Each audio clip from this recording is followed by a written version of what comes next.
At dawn, in the capital of Burkina Faso, a sealed message from Washington lands on the president's desk. It is blunt. It is cold. It carries a demand that shakes the air like a warning shot. 48 hours. Hand over 60% of your oil and gold, or lose access to the dollar system. No negotiations. No extensions. The words strike like steel. This is not diplomacy. This is coercion by pen and seal. But inside the presidential compound, another clock begins to tick. Ibrahim Traoré, the young soldier who now leads his nation, does not bow. He signs his own order with ink just as bold.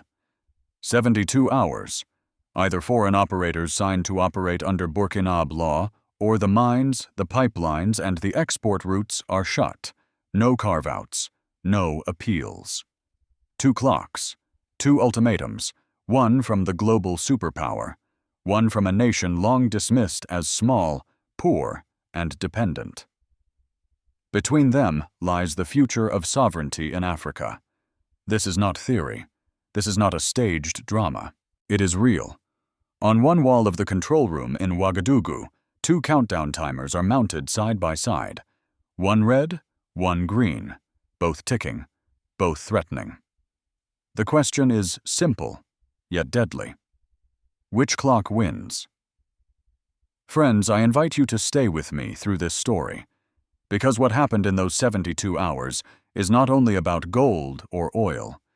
It is about the dignity of a people, the courage of a young leader, and the possibility that one small country in West Africa might shift the course of history. If you believe freedom is not granted by empires, but defended by the upright, keep listening. This is the hour-by-hour story of a standoff that the world never expected Burkina Faso to survive. The first hour begins. Couriers carry sealed packets from the presidential office to every major mining headquarters in the country. The orders are clear. Freeze all exports. Audit every mine. Replace foreign security teams. Move every server, every database back under national control. There is no fiery speech, no dramatic broadcast. Just signatures, stamps, and sealed directives. Authority delivered in silence, but carrying the weight of steel. By mid-morning, phones ring across Ouagadougou. Operators read the notices, and the silence in their offices is heavy. Some comply without protest. Others hesitate. One manager refuses to hand over server keys. Within minutes, a Burkina officer delivers a suspension order to his desk.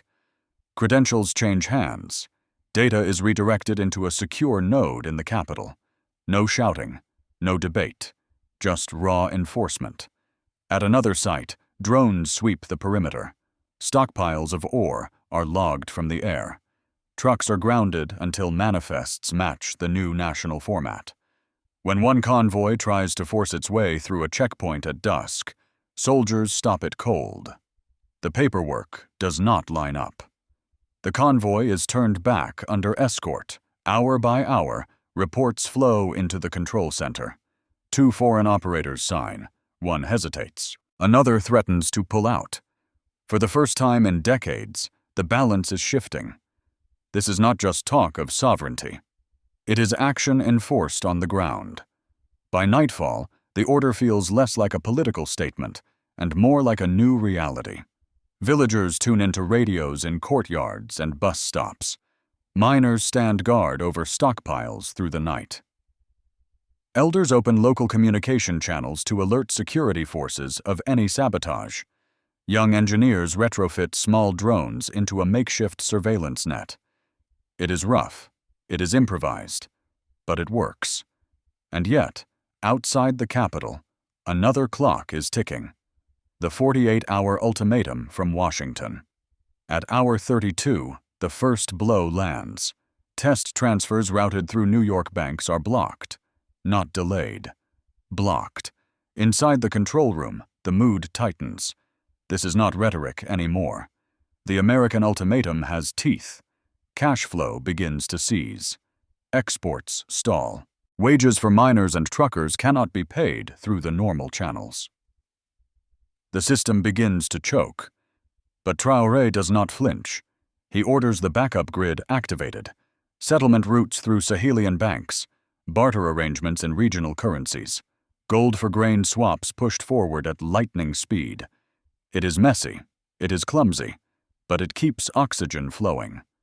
Still, everyone in that room knows the truth.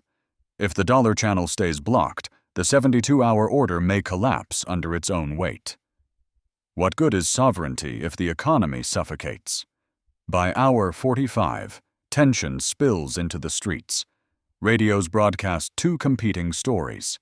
Foreign media outlets declare that Burkina Faso has been cut off and is heading toward collapse. National stations insist the transition to state control is holding. In the markets, shopkeepers raise prices. Truckers sit on idling engines. Families count smaller stacks of cash. Anxiety spreads, but so does resilience. Volunteers guard depots. Villagers form night patrols. Elders remind their communities, "We survived worse. We will not kneel now." Then, at hour 47, a courier delivers unexpected news.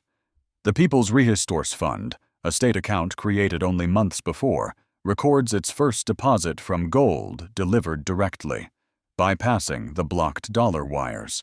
It is not a flood of money, but it is proof of survival. The room erupts in cheers. The pressure has not ended, but a small victory is real. Two clocks still tick, one a global demand, the other a national defiance, and the collision between them is no longer theoretical. It is measurable. It is a question of which system holds. Friends, think about this moment.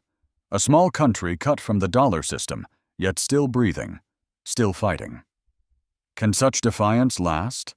Or will the machinery of empire crush it before the 72 hours run out? Hour 48 arrives. The deadline set by Washington has expired. Analysts in New York and London predict collapse within minutes. Traders whisper that Burkina Faso's economy is finished. And indeed, the signs are grim. Banks confirm that transfers routed through the United States are frozen. European markets suspend credit. A major foreign consortium declares it is halting operations until international payment channels are restored. On the streets of Ouagadougou, tension is visible. Gas stations run low. Taxi drivers refuse long trips. Food prices rise overnight. Families line up early at shops, afraid supplies will vanish.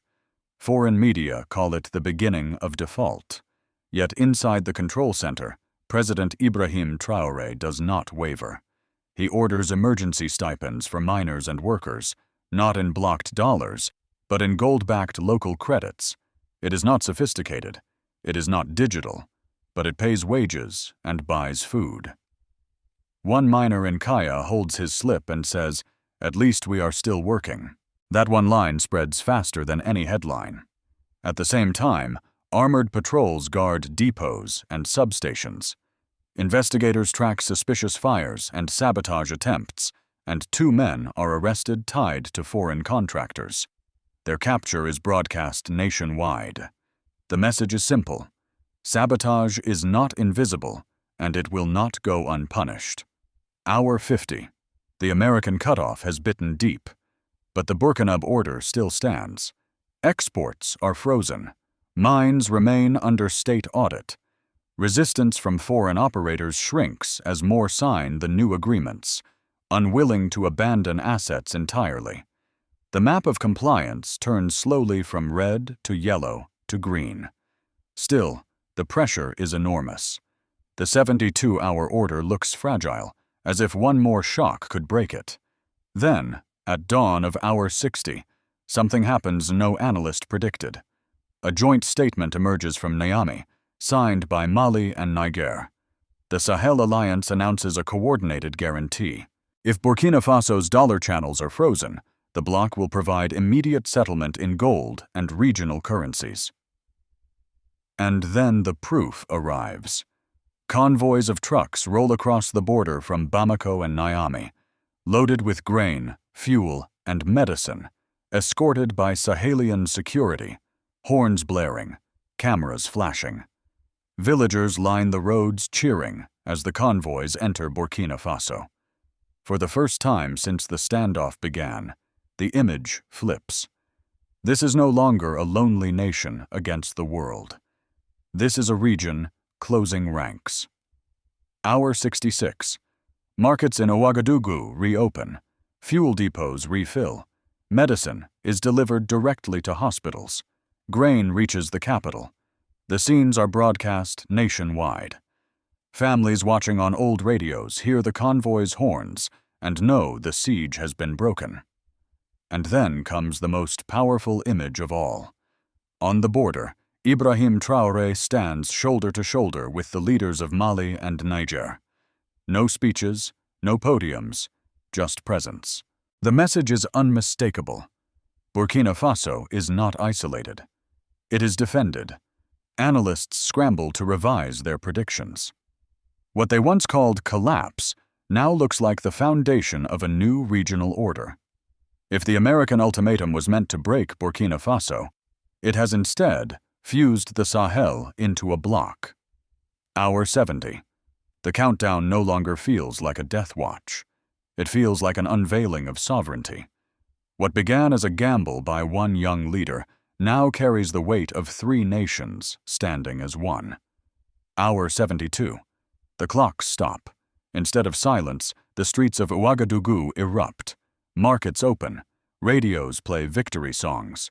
Children wave flags. The feared collapse never came. And then Traoré addresses the nation.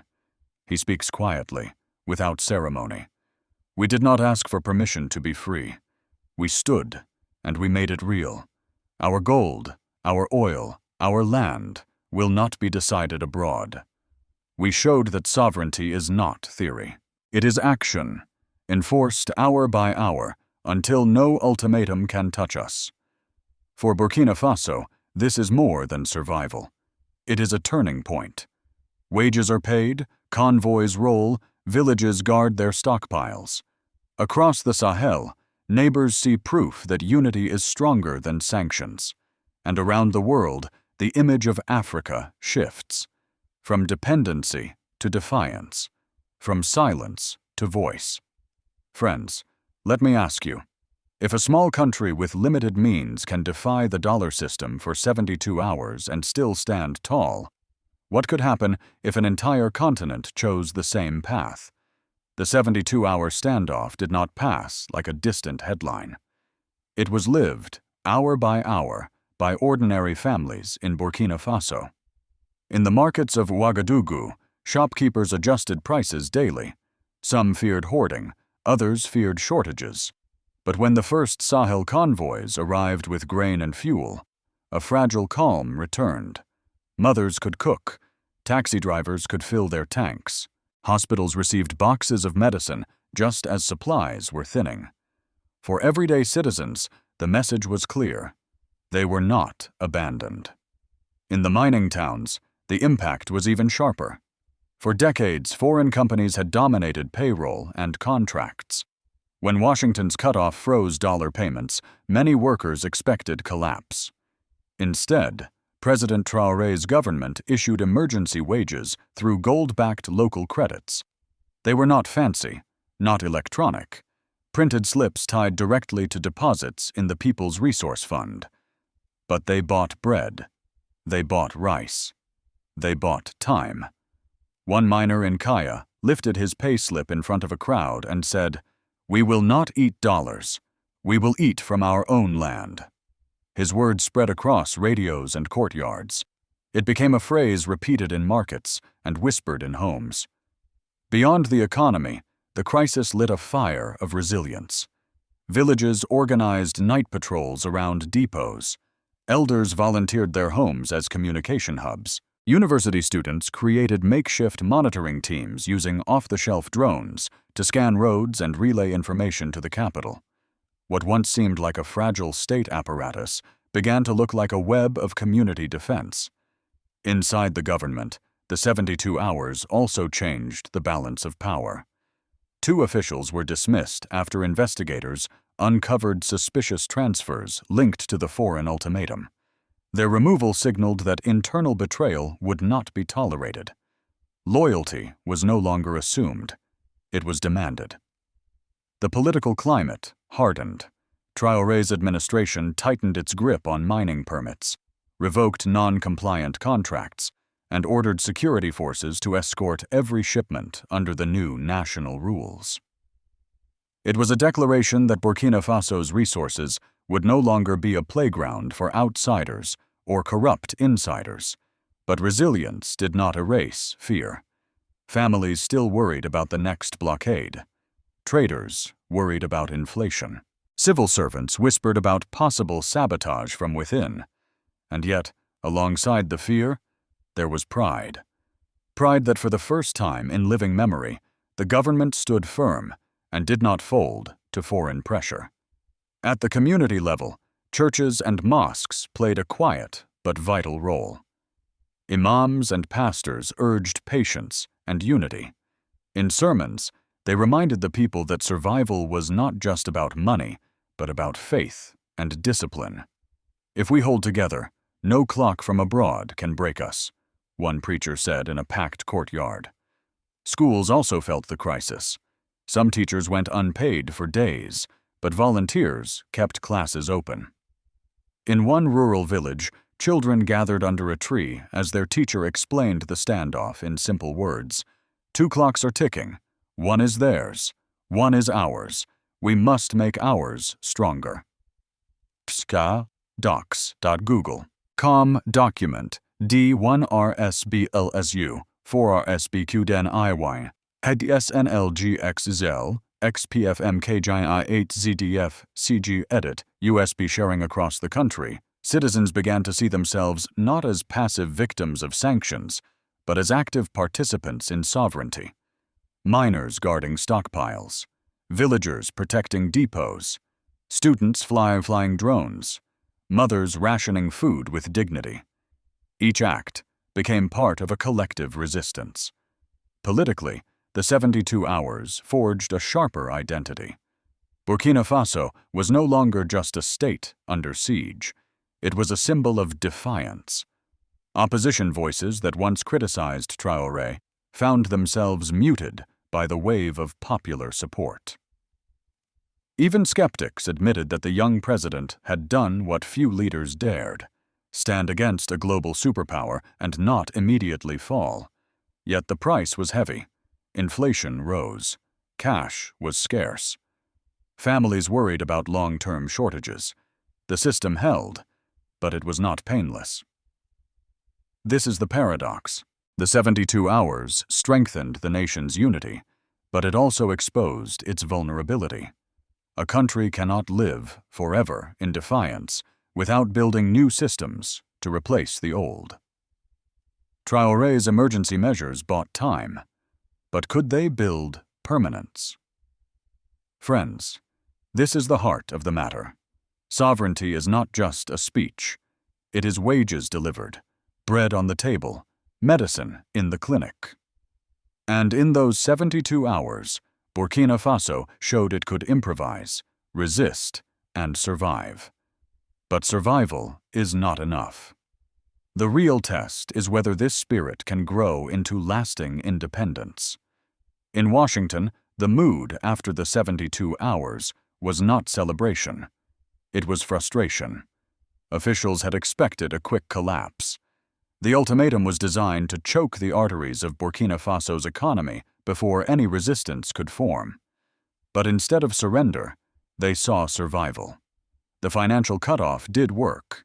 It froze transfers, blocked payments, and pressured foreign operators to pause. Yet the effect was blunted by something rarely accounted for in global models: regional solidarity. Mali and Niger, bound by geography and shared struggle, did not let their neighbor fall. And that shift changed the entire equation. American analysts debated on live television. Some argued that harsher measures were needed: secondary sanctions, wider financial blockades, pressure on neighboring states. Others warned that escalation could backfire, turning a small standoff into a wider anti-Western movement across the Sahel. In Paris, silence carried its own meaning. France, the former colonial power in Burkina Faso, watched with unease. For decades, French influence had been built on contracts, bases, and financial ties. But now, images of Sahel convoys delivering grain and fuel challenged that entire structure. If one country could resist, perhaps others would follow. Moscow and Beijing took careful notes. Russian media praised the defiance of Traoré, framing it as proof that the Western system could be challenged. Chinese commentators pointed out the opportunities for alternative finance, hinting at regional development outside of the dollar's grip. In African capitals, the reaction was mixed but significant. Some leaders feared sanctions spreading, while others quietly admired the courage displayed. The African Union issued cautious statements, but on the streets of Bamako, Niamey, and even Lagos, ordinary citizens spoke with pride. They saw in Burkina Faso not just a neighbor, but a symbol. For the first time, the question was no longer whether Washington's ultimatum would succeed. The question was whether the West could afford to keep pushing a region that was learning to survive without it. Friends, pause for a moment and consider this. If one of the poorest nations in the world can stand against the financial machinery of the United States for 72 hours, what happens when larger nations, or entire regions, choose to follow the same path? The 72-hour standoff ended with cheers in Ouagadougou. Markets reopened, radios played victory songs, and children waved flags in the streets. But beneath the celebration, a deeper truth remained. This was not the end of the struggle. It was only the beginning. Washington's 48-hour demand did not vanish. It lingers in the form of frozen accounts, suspended credit, and media campaigns that still predict collapse. Foreign operators may have signed under pressure, but their loyalty is uncertain. Sabotage attempts were uncovered in just 3 days. What happens when the pressure returns, not for 72 hours, but for months or years? This is the long shadow of sanctions. They are designed not only to break economies, but to break the will of people, to convince them that resistance is useless, that sovereignty is an illusion. Yet in those 72 hours, the people of Burkina Faso proved the opposite. They showed that sovereignty is not a theory. It is action enforced day by day, hour by hour. But friends, we must ask, is Ibrahim Traoré a symbol of hope, or is he leading his nation into a storm even greater than before? Is this the first page of a new African independence, or the opening move of a dangerous confrontation with powers that do not forgive defiance? Look at the families who guarded depots through the night, the miners who accepted pay in gold-backed credits, the villagers who cheered as convoys crossed the border from Mali and Niger. These are not images of collapse. These are images of resilience. And yet, the road ahead is uncertain. The financial system Traoré challenged is vast, intricate, and ruthless. The machinery of sanctions can grind for years. The question is whether the spirit of 72 hours can grow into the strength of 72 months or 72 years. That, my friends, is where you come in. Because this story is not just about Africa. It is about all people who believe that dignity cannot be bought, that faith cannot be silenced, and that sovereignty is worth the sacrifice. If you believe that no nation should bow to ultimatums written abroad, share this story. If you believe that justice, faith, and freedom belong not to the powerful but to the steadfast, let your voice be heard. The clocks have stopped, but the struggle continues. Which side of history will you stand on when the next hour begins? God bless Burkina Faso. God bless Africa. And may justice guide us all.